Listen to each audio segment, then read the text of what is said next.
भाग एक। शुद्ध तत्वों की अवधारणा। ब्रह्मांडीय संरचना का तात्विक विज्ञान। मानव बुद्धि जब ब्रह्मांड को समझने का प्रयास करती है तो वो वस्तुओं, ऊर्जा और कारणों की खोज करती है। आधुनिक विज्ञान भी इसी प्रश्न से जूझता है, ये जगत किससे बना है? परंतु कश्मीरी शैव दर्शन इस प्रश्न को एक अलग दृष्टि से देखता है। ये पूछता है, ब्रह्मांड किस पदार्थ से बना है? ये महत्वपूर्ण नहीं है। महत्वपूर्ण ये है कि उस पदार्थ को अनुभव करने वाली चेतना क्या है। यही कारण है कि इस दर्शन में ब्रह्मांड की संरचना को तत्वों के रूप में समझाया गया है। तत्व का वास्तविक अर्थ होता है वो जो वास्तव में है। ये कोई भौतिक कण नहीं है, ये चेतना की विभिन्न अवस्थाएं हैं। जब चेतना अपनी स्वतंत्रता में रहती है तब वो शुद्ध तत्वों के रूप में प्रकट होती है। जब वही चेतना सीमित अनुभवों में प्रवेश करती है तब वो निम्न तत्वों में परिवर्तित होती है। इस प्रकार तत्व वास्तव में चेतना के स्तर हैं। कश्मीरी शैववाद के अनुसार संपूर्ण अस्तित्व चेतना की अभिव्यक्ति है। यह चेतना किसी बाहरी कारण से नहीं चलता, यह स्वयं स्वतंत्र है। इस स्वातंत्र्य को संस्कृत में स्वातंत्र्य शक्ति कहा जाता है। जब यह स्वातंत्र्य शक्ति प्रकट होती है तब ब्रह्मांड का विस्तार प्रारंभ होता है। तत्वों की 3 श्रेणियां हैं। 36 तत्वों को 3 भागों में विभाजित किया गया है। पहला शुद्ध तत्व, दूसरा शुद्ध अशुद्ध तत्व, तीसरा अशुद्ध तत्व। हमारा वर्तमान एपिसोड केवल पहले स्तर पर केंद्रित है। शुद्ध तत्व, ये वे अवस्थाएं हैं जहां चेतना अभी पूर्ण स्वतंत्र है। शुद्ध तत्वों की संख्या कुल 5 है। 1 शिव, 2 शक्ति, 3 सदाशिव, 4 ईश्वर, 5 शुद्ध विद्या। ये 5 अवस्थाएं चेतना की दिव्य गतिशीलता को दर्शाती हैं। अस्तित्व की प्रारंभिक अवस्था। यदि हम ब्रह्मांड की यात्रा को उल्टा चलें, वस्तुओं से ऊर्जा, ऊर्जा से कंपन, कंपन से चेतना, तो अंततः हम एक ऐसी अवस्था तक पहुंचते हैं जहां कोई विभाजन नहीं होता। यह वही स्थिति है जिसे शिव कहा गया है। यहां एक अत्यंत महत्वपूर्ण बात समझनी होगी। शुद्ध तत्वों को मन से समझना कठिन है, क्योंकि मन स्वयं बाद के तत्वों में आता है। इसलिए जब हम शुद्ध तत्वों की बात करते हैं तो हम उस क्षेत्र की चर्चा कर रहे होते हैं जहां विचार अभी उत्पन्न ही नहीं हुए। दर्शन और अनुभव का अंतर। कश्मीरी शैववाद केवल दार्शनिक सिद्धांत नहीं देता, ये अनुभव की ओर ले जाता है। तत्वों की चर्चा केवल बौद्धिक अभ्यास नहीं है, ये साधक को अपनी चेतना की परतों को पहचानने में सहायता करती है। तत्वों की गतिशीलता। इन 5 तत्वों को स्थिर स्तर समझना गलत होगा। ये चेतना की गतिशील अवस्थाएं हैं। जैसे प्रकाश विभिन्न रंगों में विभाजित हो सकता है, वैसे ही चेतना भी विभिन्न अनुभवों में प्रकट होती है। मैं की उत्पत्ति। सबसे गहरा प्रश्न यह है, मैं कौन हूं?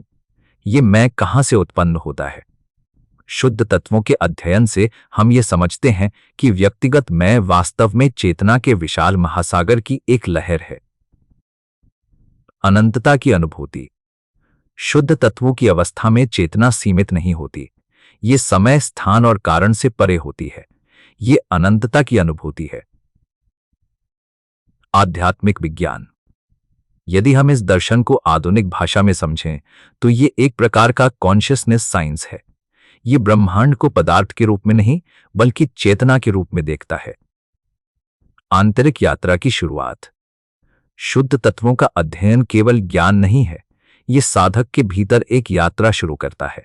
एक ऐसी यात्रा जिसमें व्यक्ति धीरे धीरे अपनी सीमित पहचान को छोड़कर अपने वास्तविक स्वरूप की ओर लौटता है।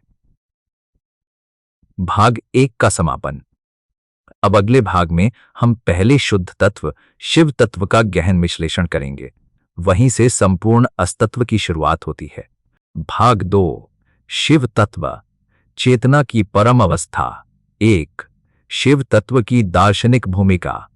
जब कश्मीरी शैव दर्शन ब्रह्मांड की संरचना को समझाता है तो उसकी शुरुआत किसी पदार्थ, ऊर्जा या शक्ति से नहीं होती, उसकी शुरुआत उस वास्तविकता से होती है जो इन सभी का आधार है। इस आधार को शिव तत्व कहा जाता है। ये कोई देवता का रूप नहीं है, कोई आकृति नहीं है, कोई स्थान विशेष नहीं है। ये वो स्थिति है जहां अस्तित्व स्वयं को अनुभव करता है। शिव तत्व का अर्थ है असीम चेतना का पूर्ण स्वभाव। ये चेतना किसी वस्तु का ज्ञान नहीं कर रही होती, ये स्वयं अपने अस्तित्व में स्थित होती है। 2. निरपेक्ष चेतना की अवस्था। सामान्य अनुभव में चेतना हमेशा किसी वस्तु से जुड़ी होती है। हम कुछ देखते हैं, हम कुछ सुनते हैं, हम कुछ सोचते हैं, परंतु शिव तत्व में चेतना किसी भी वस्तु पर निर्भर नहीं होती, ये पूर्णतः स्वतंत्र होती है। इसे ही निरपेक्ष चेतना कहा जाता है। ये वो अवस्था है जहां अनुभव करने वाला और अनुभव की वस्तु दोनों का विभाजन अभी उत्पन्न नहीं हुआ। 3. प्रकाश का दार्शनिक अर्थ। कश्मीरी शैव परंपरा में शिव को अक्सर प्रकाश के रूप में समझाया गया है। ये भौतिक प्रकाश नहीं है, ये चेतना का प्रकाश है। जब कोई अनुभव होता है तो वो चेतना में प्रकाशित होता है। यदि चेतना न हो तो कोई भी अनुभव संभव नहीं है। इसलिए शिव तत्व को सर्वानुभव का आधार माना जाता है। इस अवधारणा को अत्यंत गहराई से विकसित किया महान दार्शनिक अभिनव गुप्त ने अपने ग्रंथों में किया। 4. आत्म प्रकाश की अवधारणा। शिव तत्व का एक अत्यंत महत्वपूर्ण गुण है आत्म प्रकाश। आत्म प्रकाश का अर्थ है कि चेतना को स्वयं को जानने के लिए किसी अन्य माध्यम की आवश्यकता नहीं होती। जब हम किसी वस्तु को देखते हैं तो हमें प्रकाश की आवश्यकता होती है, परंतु चेतना स्वयं को जानने के लिए किसी बाहरी प्रकाश की आवश्यकता नहीं रखती, वो स्वयं प्रकाशित है।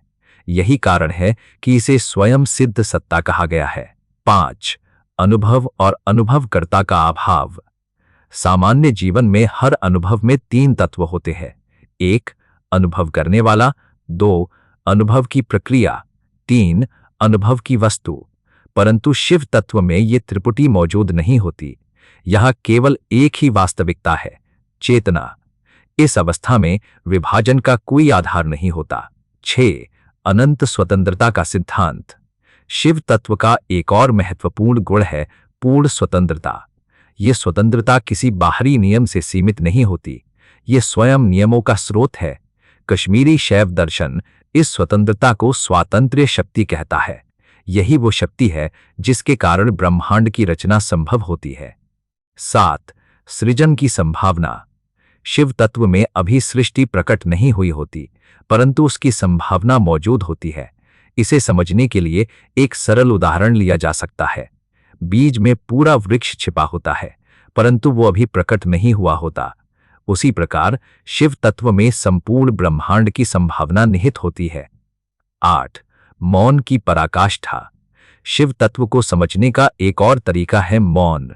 ये साधारण मौन नहीं है जहां ध्वनि अनुपस्थित होती है। ये वो मौन है जिसमें संपूर्ण अस्तित्व संभावित रूप में उपस्थित होता है। ये मौन चेतना का मूल स्वरूप है। 9. समय से परे अस्तित्व। हमारा सामान्य अनुभव समय से जुड़ा होता है। हम अतीत को याद करते हैं, हम भविष्य की कल्पना करते हैं, हम वर्तमान को अनुभव करते हैं, परंतु शिव तत्व में समय का कोई अस्तित्व नहीं होता। ये पूर्णतः कालातीत अवस्था है। ये न प्रारंभ है न अंत। 10. स्थान से परे चेतना। इसी प्रकार स्थान भी शिव तत्व पर लागू नहीं होता। स्थान का अर्थ है दूरी, परंतु जहां केवल एक ही वास्तविकता है वहां दूरी की कल्पना भी संभव नहीं है।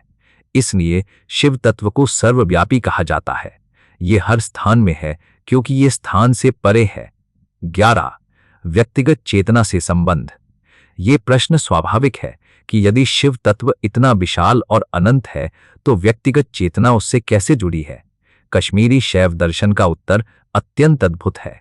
व्यक्ति और परम चेतना 2 अलग वास्तविकताएं नहीं है। व्यक्तिगत चेतना उसी अनंत चेतना की सीमित अभिव्यक्ति है।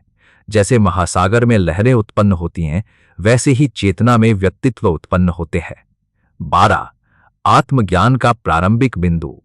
जब साधक अपने भीतर की चेतना को देखने का प्रयास करता है तो वो धीरे धीरे विचारों से परे जाने लगता है। वो देखता है कि विचार आते हैं और चले जाते हैं, भावनाएं बदलती रहती हैं, परंतु एक साक्षी हमेशा उपस्थित रहता है। वही साक्षी शिव तत्व की झलक है। 13 साधना में शिव तत्व का अनुभव। ध्यान की गहन अवस्थाओं में साधक कभी कभी एक ऐसे अनुभव तक पहुंचता है जहां विचार रुक जाते हैं, वहां केवल जागरूकता रह जाती है। ये अनुभव शिव तत्व की दिशा में पहला संकेत होता है। हालांकि ये पूर्ण अनुभूति नहीं होती, परंतु ये उस दिशा की झलक अवश्य देता है। 14 दार्शनिक निष्कर्ष। शिव तत्व को समझना वास्तव में पूरे कश्मीरी शैव दर्शन को समझने की कुंजी है, क्योंकि यही वो आधार है जिससे सभी अन्य तत्व उत्पन्न होते हैं। यदि इस आधार को समझ लिया जाए तो यह स्पष्ट हो जाता है कि ब्रह्मांड किसी बाहरी शक्ति द्वारा निर्मित वस्तु नहीं है, ये चेतना का स्वयं का विस्तार है। भाग 2 का समापन। इस भाग में हमने देखा कि शिव तत्व क्या है: असीम चेतना, आत्म प्रकाश, स्वतंत्रता और काल देश से परे वास्तविकता। अगले भाग में हम उस तत्व की चर्चा करेंगे जो शिव की चेतना को गतिशील बनाता है, शक्ति तत्व। वहीं से सृष्टि की वास्तविक प्रक्रिया आरंभ होती है। भाग 3 शक्ति तत्व का गहन दार्शनिक विश्लेषण। 1 शिव से शक्ति का उद्भव नहीं, अभिव्यक्ति। पिछले भाग में हमने उस वास्तविकता का अध्ययन किया जिसे शिव तत्व कहा गया: पूर्ण, असीम और आत्म प्रकाशित चेतना। अब प्रश्न उठता है, यदि शिव पूर्ण और स्थिर चेतना है तो इस विशाल ब्रह्मांड की गतिशीलता कहां से आती है? यहीं से शक्ति तत्व की चर्चा आरंभ होती है। महत्वपूर्ण बात यह है कि शक्ति को शिव से अलग उत्पन्न हुई सत्ता नहीं माना गया। कश्मीरी शैव दर्शन कहता है, शक्ति शिव से अलग नहीं है। जैसे अग्नि और उसकी ज्वाला अलग नहीं होती, वैसे ही शिव और शक्ति भी अलग नहीं है। शिव चेतना का अस्तित्व है, शक्ति चेतना की गतिशीलता है। चेतना को समझने के लिए यह समझना आवश्यक है कि चेतना स्थिर जड़ तत्व नहीं है, ये जीवंत है। इस जीवंतता को ही शक्ति कहा जाता है। जब चेतना स्वयं को अनुभव करती है, स्वयं को व्यक्त करती है, स्वयं को प्रकट करती है, तब वो शक्ति के रूप में कार्य करती है। इसलिए शक्ति को चेतना की स्वाभाविक अभिव्यक्ति कहा गया है। विमर्श का सिद्धांत। कश्मीरी शैव दर्शन में एक अत्यंत महत्वपूर्ण शब्द है, विमर्श। यदि शिव को प्रकाश कहा जाए तो शक्ति विमर्श है। प्रकाश का अर्थ है चेतना का अस्तित्व, विमर्श का अर्थ है चेतना का स्वयं को जानना। जब चेतना स्वयं को पहचानती है तब अनुभव उत्पन्न होता है। इसी प्रक्रिया को शक्ति कहा गया है। इस सिद्धांत को गहराई से विकसित किया महान आचार्य अभिनव गुप्त ने अपने दार्शनिक ग्रंथों में किया। सृजनात्मकता का स्रोत। यदि हम पूरे ब्रह्मांड को देखें तो हमें हर जगह सृजन दिखाई देता है। नए विचार उत्पन्न होते हैं, नई आकृतियां बनती है, नई संभावनाएं जन्म लेती है। ये सृजनात्मकता कहां से आती है? कश्मीरी शैववाद कहता है ये शक्ति का कार्य है। शक्ति चेतना की सृजनात्मक क्षमता है। यही कारण है कि शक्ति को सृष्टि की मूल प्रेरणा कहा गया है। शिव और शक्ति की अद्वैतता। बहुत से धार्मिक विचारों में ईश्वर और शक्ति को अलग अलग रूपों में देखा जाता है, परंतु कश्मीरी शैव दर्शन का दृष्टिकोण अद्वैत है। यह कहता है कि शिव और शक्ति दो अलग वास्तविकताएं नहीं हैं, वे एक ही चेतना के दो पहलू हैं। शिव बिना शक्ति के निष्क्रिय है, शक्ति बिना शिव के अस्तित्वहीन है। दोनों मिलकर एक पूर्ण वास्तविकता बनाते हैं। अनुभव का उद्भव। जब चेतना स्वयं को पहचानती है तब अनुभव की प्रक्रिया शुरू होती है। यहीं से ब्रह्मांड की अभिव्यक्ति का पहला संकेत मिलता है। यह अभी भौतिक सृष्टि नहीं है, यह केवल चेतना का आंतरिक विस्तार है। इस अवस्था में चेतना स्वयं को असीम रूप से व्यक्त करने की संभावना रखती है। आनंद का तत्व। शक्ति तत्व का एक महत्वपूर्ण पहलू है आनंद। ये आनंद किसी बाहरी वस्तु से उत्पन्न सुख नहीं है, यह चेतना की अपनी पूर्णता का अनुभव है। जब चेतना अपनी अनंत संभावनाओं को पहचानती है तो उसमें आनंद उत्पन्न होता है। इसलिए शक्ति को कभी कभी आनंद शक्ति भी कहा जाता है। ब्रह्मांड एक नृत्य। कश्मीरी शैव परंपरा में ब्रह्मांड को अक्सर एक नृत्य के रूप में देखा गया है। यह नृत्य शिव और शक्ति का है। शिव उस नृत्य का आधार है, शक्ति उस नृत्य की गति है। यह नृत्य स्थिर भी है और गतिशील भी। यही कारण है कि संपूर्ण अस्तित्व को एक दिव्य लीला कहा गया है। चेतना की अनंत संभावनाएं। शक्ति तत्व का अर्थ है चेतना की अनंत संभावनाएं। इस स्तर पर चेतना स्वयं को किसी सीमा में नहीं बांधती, ये अनगिनत रूपों में प्रकट हो सकती है। यही संभावनाएं आगे चलकर विभिन्न तत्वों में विकसित होती हैं। व्यक्तिगत जीवन में शक्ति शक्ति केवल ब्रह्मांडीय स्तर पर ही नहीं है, यह हमारे व्यक्तिगत अनुभव में भी उपस्थित है। जब कोई कलाकार चित्र बनाता है, जब कोई कवि कविता लिखता है, जब कोई वैज्ञानिक नई खोज करता है, वहां शक्ति कार्य कर रही होती है। हर सृजनात्मक क्षण में चेतना की शक्ति सक्रिय होती है। साधना में शक्ति का महत्व आध्यात्मिक साधना में शक्ति का अनुभव अत्यंत महत्वपूर्ण माना गया है। ध्यान की गहन अवस्थाओं में साधक कभी कभी चेतना की एक सूक्ष्म ऊर्जा को अनुभव करता है। ये ऊर्जा केवल शारीरिक नहीं होती, ये चेतना की जागरूकता से जुड़ी होती है। यही शक्ति की अनुभूति है। शक्ति और स्वतंत्रता शक्ति का एक और महत्वपूर्ण पहलू है स्वतंत्रता। चेतना को किसी बाहरी कारण से कार्य करने की आवश्यकता नहीं होती, वो स्वयं स्वतंत्र है। यही स्वतंत्रता ब्रह्मांड को विविधता प्रदान करती है। यदि चेतना स्वतंत्र न होती तो सृष्टि एक ही रूप में सीमित रह जाती। तत्वों की अगली अवस्था की ओर शिव और शक्ति के स्तर पर अभी चेतना पूर्ण एकता में है, परंतु जैसे जैसे चेतना अपनी अभिव्यक्ति को और स्पष्ट करती है, विभाजन की प्रक्रिया प्रारंभ होती है। ये विभाजन वास्तविक अलगाव नहीं है, ये केवल अनुभव की विविधता है। इसी प्रक्रिया से अगला तत्व प्रकट होता है, चेतना का प्रथम आत्मसंवाद। जब चेतना स्वयं की शक्ति के माध्यम से स्वयं को देखने लगती है, तब एक सूक्ष्म संवाद उत्पन्न होता है। यह संवाद अभी भी अद्वैत है, परंतु इसमें अनुभव का बीज उपस्थित हो जाता है। यही बीज आगे चलकर चेतना की विभिन्न अवस्थाओं को जन्म देता है। भाग 3 का समापन। इस भाग में हमने शक्ति तत्व को समझने का प्रयास किया, चेतना की जीवंतता, सृजनात्मकता और अनंत संभावनाओं के रूप में। शिव चेतना का आधार है, शक्ति उस चेतना की अभिव्यक्ति है। इन दोनों की एकता से ही अस्तित्व का रहस्य प्रारंभ होता है।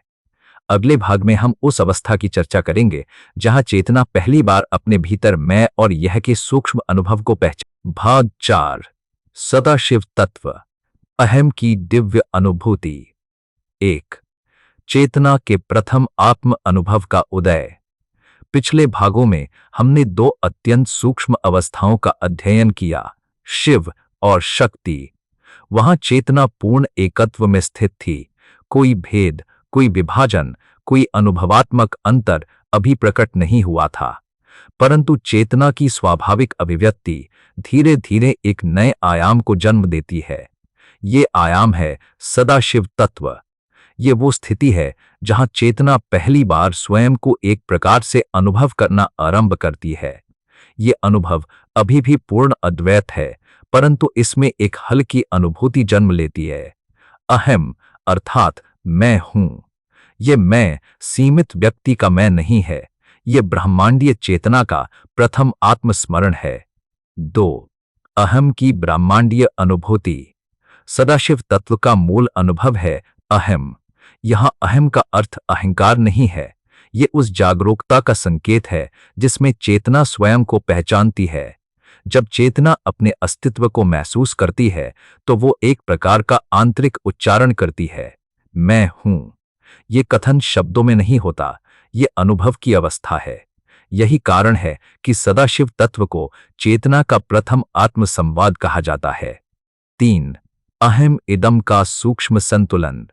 कश्मीरी शैव दर्शन में सदाशिव तत्व को अक्सर एक सूत्र से समझाया जाता है, अहम इदम। परंतु यहां अहम प्रमुख है और इदम अत्यंत सूक्ष्म। अहम का अर्थ है चेतना का आत्मबोध, इदम का अर्थ है अनुभव का क्षेत्र। इस स्तर पर चेतना स्वयं को पहचानती है, जबकि संसार की संभावना केवल एक हल्की छाया के रूप में उपस्थित होती है। 4 अनुभव का प्रारंभिक संकेत। सदाशिव तत्व में अभी वस्तुओं का वास्तविक अस्तित्व नहीं है, परंतु चेतना के भीतर अनुभव की संभावना प्रकट हो जाती है। इसे इस प्रकार समझा जा सकता है जैसे कोई कलाकार चित्र बनाने से पहले कल्पना करता है। चित्र अभी बना नहीं है, परंतु उसकी संभावना कलाकार के मन में मौजूद होती है। उसी प्रकार यहां ब्रह्मांड अभी प्रकट नहीं हुआ है, परंतु उसकी संभावना चेतना में उपस्थित है। 5 अनंतता में आत्म पहचान। सदाशिव तत्व में चेतना अपनी अनंतता को पहचानती है। यह पहचान किसी तुलना के आधार पर नहीं होती, क्योंकि यहां तुलना करने के लिए कोई दूसरा तत्व मौजूद नहीं है। यह केवल एक आंतरिक अनुभूति है। मैं अनंत हूं, मैं सर्वव्यापी हूं। यह अनुभूति शब्दों से परे है, परंतु यही वो बिंदु है जहां ब्रह्मांडीय चेतना अपने अस्तित्व को अनुभव करती है। 6. सृजन के बीज का विस्तार। शक्ति तत्व में सृजन की संभावना थी, सदाशिव तत्व में यह संभावना अधिक स्पष्ट हो जाती है। अब चेतना केवल संभावनाओं से भरी नहीं है, बल्कि वो उन्हें अनुभव करने की दिशा में अग्रसर है। ये अवस्था एक प्रकार से सृजन के बीज का अंकुरण है। 7. ब्रह्मांडीय करुणा का उद्भव। सदाशिव तत्व का एक अत्यंत सूक्ष्म आयाम है करुणा। जब चेतना स्वयं को पहचानती है तो उसमें एक स्वाभाविक विस्तार की भावना उत्पन्न होती है। यह विस्तार किसी आवश्यकता से नहीं आता, यह स्वाभाविक अभिव्यक्ति है। इसी कारण कई दार्शनिक परंपराएं इस अवस्था को अनुग्रह की शुरुआत मानती हैं। 8. प्रकाश और विमर्श का नया संतुलन। पहले हमने देखा था कि शिव को प्रकाश और शक्ति को विमर्श कहा जाता है। सदाशिव तत्व में ये दोनों पहलू एक नए संतुलन में प्रकट होते हैं। अब चेतना केवल प्रकाशित नहीं है, बल्कि वो अपने प्रकाश को अनुभव भी कर रही है। यही आत्म अनुभूति ही सदाशिव की विशेषता है। 9. ध्यान में सदाशिव की झलक। आध्यात्मिक साधना में कभी कभी साधक एक ऐसी अवस्था का अनुभव करता है जहां उसे केवल मैं हूं का बोध रहता है। विचार नहीं होते, भावनाएं नहीं होती, कोई विशेष अनुभव नहीं होता, केवल एक गहरी उपस्थिति होती है। ये अवस्था सदाशिव तत्व की एक झलक मानी जा सकती है। 10. व्यक्तिगत पहचान से भिन्नता। यहां यह स्पष्ट करना आवश्यक है कि सदाशिव का अहम व्यक्तिगत अहंकार से बिल्कुल अलग है। अहंकार सीमित है, ये शरीर, नाम और स्मृतियों से जुड़ा होता है, परंतु सदाशिव का अहम असीम है। ये किसी पहचान से बंधा नहीं है, ये चेतना की सार्वभौमिक अनुभूति है। 11. तत्वों की क्रमिक प्रगति। कश्मीरी शैव दर्शन में तत्वों की संरचना अत्यंत व्यवस्थित है। हर तत्व चेतना की एक नई अवस्था को दर्शाता है। सदाशिव तत्व इस यात्रा का तीसरा चरण है। यहां चेतना ने स्वयं को पहचान लिया है, परंतु अनुभव की विविधता अभी स्पष्ट नहीं हुई है। ये विविधता अग्नि तत्व में प्रकट होगी। 12. ब्रह्मांडीय ध्वनि का सूक्ष्म संकेत। कुछ तांत्रिक व्याख्याओं में सदाशिव तत्व को एक सूक्ष्म ध्वनि से जोड़ा गया है। ये ध्वनि कोई भौतिक ध्वनि नहीं है, ये चेतना की आंतरिक स्पंदनात्मक अनुभूति है। इस स्तर पर चेतना स्वयं को एक जीवंत कंपन के रूप में अनुभव करने लगती है। 13. चेतना का विस्तारमान क्षितिज। सदाशिव तत्व में चेतना का क्षितिज विस्तार होता जा रहा है। अब वो केवल स्वयं में स्थित नहीं है, बल्कि वो अपनी संभावनाओं को पहचान रही है। ये पहचान आगे चलकर अनुभव की स्पष्ट संरचना को जन्म देती है। 14. अगले चरण की तैयारी। सदाशिव तत्व चेतना की यात्रा में एक महत्वपूर्ण संक्रमण है। यहां अहम प्रमुख है और इदम अत्यंत सूक्ष्म, परंतु अगले चरण में यह संतुलन बदल जाएगा। अब चेतना अनुभव के क्षेत्र को अधिक स्पष्ट रूप से देखेगी। यही अगला तत्व है, ईश्वर तत्व। भाग 4 का समापन। इस भाग में हमने सदाशिव तत्व को समझा, चेतना का प्रथम आत्म अनुभव, अहम की दिव्य अनुभूति और सृजन के बीज का अंकुरण। ये वो अवस्था है जहां चेतना अपने अस्तित्व को पहचानती है, परंतु अनुभव की विविधता अभी पूर्ण रूप से प्रकट नहीं हुई है। अगले भाग में हम उस तत्व का अध्ययन करेंगे जहां चेतना अहम के साथ साथ इदम अर्थात अनुभव के क्षेत्र को स्पष्ट रूप से देखने लगती है। भाग 5, ईश्वर तत्व, इदम की ब्रह्मांडीय अनुभूति। 1. चेतना की अभिव्यक्ति का नया चरण। अब तक की यात्रा में हमने चेतना के 3 अत्यंत सूक्ष्म आयामों को देखा, शिव, शक्ति और सदाशिव। इन तीनों अवस्थाओं में चेतना अपनी अनंतता में स्थित थी और स्वयं के अस्तित्व का अनुभव कर रही थी, परंतु चेतना की सृजनात्मक प्रवृत्ति केवल स्वयं तक सीमित नहीं रहती, वो अपने भीतर उपस्थित संभावनाओं को व्यक्त करना चाहती है। इसी अभिव्यक्ति की प्रक्रिया में अगला तत्व प्रकट होता है, ईश्वर तत्व। ये वो स्तर है जहां चेतना पहली बार अनुभव के क्षेत्र को स्पष्ट रूप से देखने लगती है। 2. इदम की प्रधानता। सदाशिव तत्व में अहम प्रमुख था और इदम अत्यंत सूक्ष्म, परंतु ईश्वर तत्व में यह संतुलन बदल जाता है। अब चेतना अनुभव के क्षेत्र की ओर अधिक ध्यान देती है। इस अवस्था को सूत्र रूप में इस प्रकार व्यक्त किया जाता है: इदम अहम। यहां इदम प्रमुख है और अहम उसका आधार, अर्थात चेतना अब उस संभावित जगत को देखने लगती है जो उसकी अपनी शक्ति से उत्पन्न हो रहा है। 3. अनुभव की स्पष्टता। ईश्वर तत्व में चेतना के भीतर एक नई स्पष्टता उत्पन्न होती है। अब अनुभव केवल संभावना नहीं रहता, चेतना उस अनुभव को स्पष्ट रूप से देखती है। ये अभी भी भौतिक जगत नहीं है, बल्कि चेतना का सूक्ष्म दर्शन है। ये उस कलाकार की तरह है जिसने अब अपने मन में चित्र की स्पष्ट कल्पना कर ली है। चित्र अभी कैनवास पर नहीं उतरा है, परंतु उसकी संरचना पूरी तरह दिखाई दे रही है। 4. ब्रह्मांडीय दृष्टि। ईश्वर तत्व में चेतना एक प्रकार से ब्रह्मांड को देखती है। ये देखना किसी बाहरी दृष्टि से नहीं होता, ये स्वयं चेतना के भीतर घटित होता है। यहां चेतना अपने भीतर उपस्थित संभावित सृष्टि को अनुभव करती है। इस अवस्था को कभी कभी ब्रह्मांडीय दृष्टि भी कहा जाता है। 5. ज्ञान का उदय। ईश्वर तत्व में ज्ञान का एक नया आयाम उत्पन्न होता है। ये ज्ञान किसी बाहरी स्रोत से प्राप्त नहीं होता, ये चेतना की अपनी क्षमता से उत्पन्न होता है। यही कारण है कि इस स्तर को दैवीय ज्ञान का क्षेत्र भी माना जाता है। यहां चेतना उस संरचना को पहचानती है जिसके माध्यम से अनुभव प्रकट होगा। 6. सृजन की रूपरेखा। यदि सदाशिव तत्व को सृजन का बीज कहा जाए तो ईश्वर तत्व उस बीज की संरचना है। अब चेतना के भीतर सृष्टि का एक प्रकार का नक्शा बन चुका है। ये नक्शा अभी पदार्थ के रूप में नहीं है, ये चेतना के स्तर पर मौजूद एक सूक्ष्म योजना है। इस योजना के माध्यम से आगे चलकर विविध तत्व प्रकट होंगे। 7. शक्ति की अभिव्यक्ति का विस्तार। ईश्वर तत्व में शक्ति की अभिव्यक्ति और अधिक स्पष्ट हो जाती है। अब चेतना केवल संभावनाओं को महसूस नहीं करती, बल्कि उन्हें व्यवस्थित भी करती है। ये व्यवस्था किसी बाहरी नियम से संचालित नहीं होती, ये चेतना की अपनी बुद्धि से उत्पन्न होती है। यही कारण है कि ईश्वर तत्व को कभी कभी सृजनात्मक बुद्धि का स्तर भी माना जाता है। 8. चेतना का प्रतिबिंब। इस स्तर पर चेतना एक प्रकार से स्वयं को प्रतिबिंबित करती है। यह प्रतिबिंब किसी दर्पण की तरह नहीं है, ये चेतना की आंतरिक प्रक्रिया है जिसमें वो अपने भीतर उपस्थित विविध रूपों को देखती है। यही प्रक्रिया आगे चलकर अनुभव की विविधता को जन्म देती है। 9. व्यक्तिगत अनुभव से संबंध। यद्यपि ईश्वर तत्व अत्यंत सूक्ष्म और ब्रह्मांडीय स्तर का है, फिर भी उसका प्रतिबिंब हमारे व्यक्तिगत जीवन में दिखाई देता है। जब कोई व्यक्ति किसी कार्य की स्पष्ट कल्पना करता है तो वो पहले अपने मन में उस कार्य की रूपरेखा बनाता है। ये रूपरेखा बाद में वास्तविक कार्य के रूप में प्रकट होती है। इसी प्रकार ब्रह्मांडीय स्तर पर चेतना पहले अनुभव की रूपरेखा बनाती है और फिर उसे प्रकट करती है। 10. ध्यान में ईश्वर तत्व की अनुभूति। गहन ध्यान की अवस्थाओं में कभी कभी साधक को ऐसा अनुभव होता है कि चेतना अत्यंत स्पष्ट और व्यापक हो गई है। उसमें एक प्रकार की दिव्य समझ उत्पन्न होती है। ये समझ शब्दों में नहीं होती, परंतु उसमें एक व्यापक दृष्टि होती है। ये अनुभव ईश्वर तत्व की दिशा का संकेत माना जा सकता है। 11. ज्ञान और दृष्टि का संतुलन। ईश्वर तत्व में ज्ञान और दृष्टि दोनों का अद्भुत संतुलन होता है।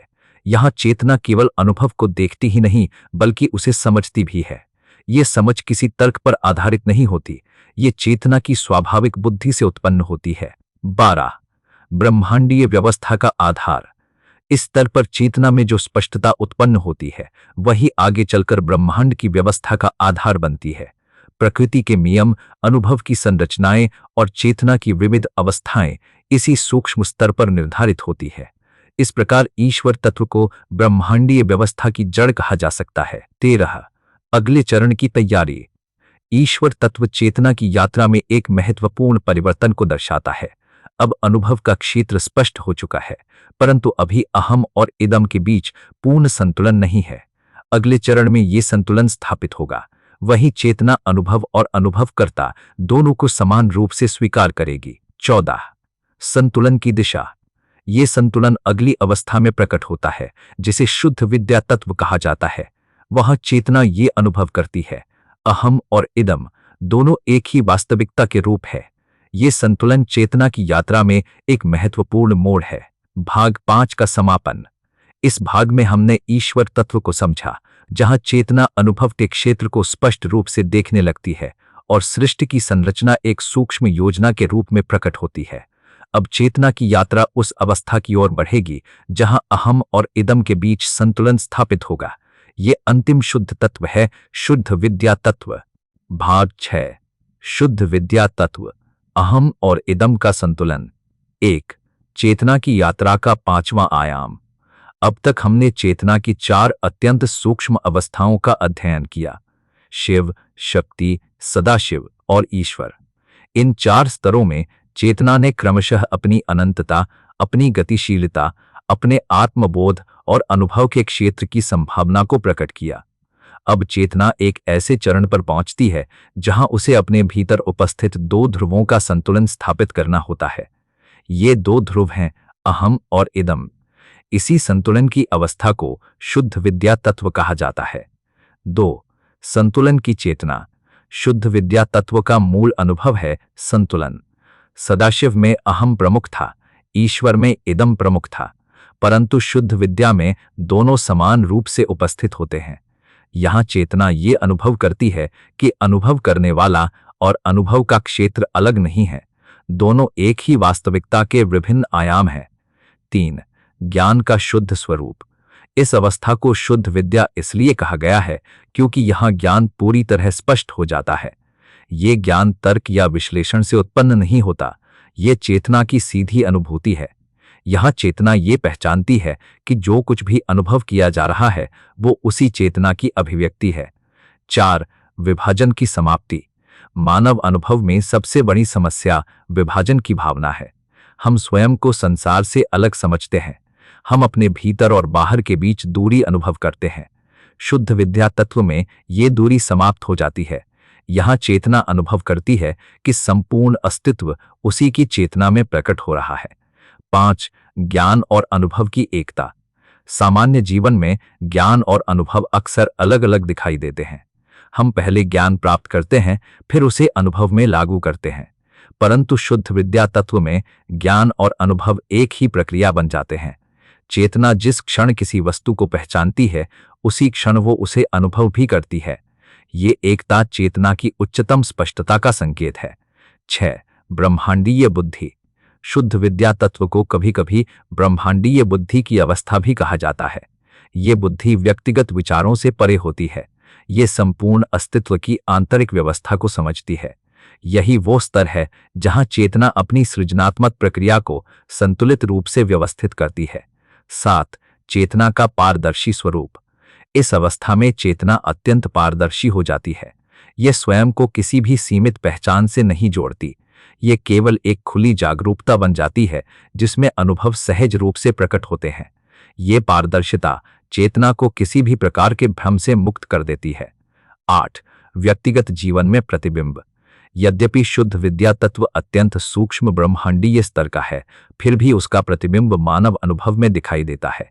कभी कभी व्यक्ति ऐसे क्षण का अनुभव करता है जब उसे संसार के साथ गहरी एकता महसूस होती है। उस क्षण वो उसे ऐसा लगता है कि जीवन की सभी घटनाएं किसी गहरे संतुलन का हिस्सा है। ये अनुभव शुद्ध विद्या की दिशा में एक संकेत हो सकता है। 9। आध्यात्मिक दृष्टि का विकास। शुद्ध विद्या तत्व साधना की दृष्टि से अत्यंत महत्वपूर्ण है। ये साधक को यह समझने में सहायता करता है कि आध्यात्मिक जागरण केवल व्यक्तिगत मुक्ति नहीं है, ये संपूर्ण अस्तित्व के साथ एक गहरे संबंध की अनुभूति है। जब ये अनुभूति स्पष्ट होती है तो जीवन के प्रति दृष्टिकोण पूरी तरह बदल जाता है। 10। 5 शुद्ध तत्वों का समन्वय। अब यदि हम इन 5 तत्वों को एक साथ देखें तो चेतना की पूरी यात्रा स्पष्ट हो जाती है। शिव, चेतना का शुद्ध अस्तित्व। शक्ति, चेतना की सृजनात्मक ऊर्जा। सदाशिव, अहम का उदय। ईश्वर, अनुभव की स्पष्ट दृष्टि। शुद्ध विद्या, दोनों का संतुलन। यहीं तक चेतना पूर्ण स्वतंत्र और असीम रहती है। अगले एपिसोड में हम उस महत्वपूर्ण परिवर्तन का अध्ययन करेंगे जहां चेतना स्वयं को सीमित अनुभवों में प्रकट करना प्रारंभ करती है। वहीं से माया तत्व और 5 कंचकों की प्रक्रिया शुरू होती है। इसी के साथ ब्रह्मांड की विविधता का वास्तविक विस्तार आरंभ होता है।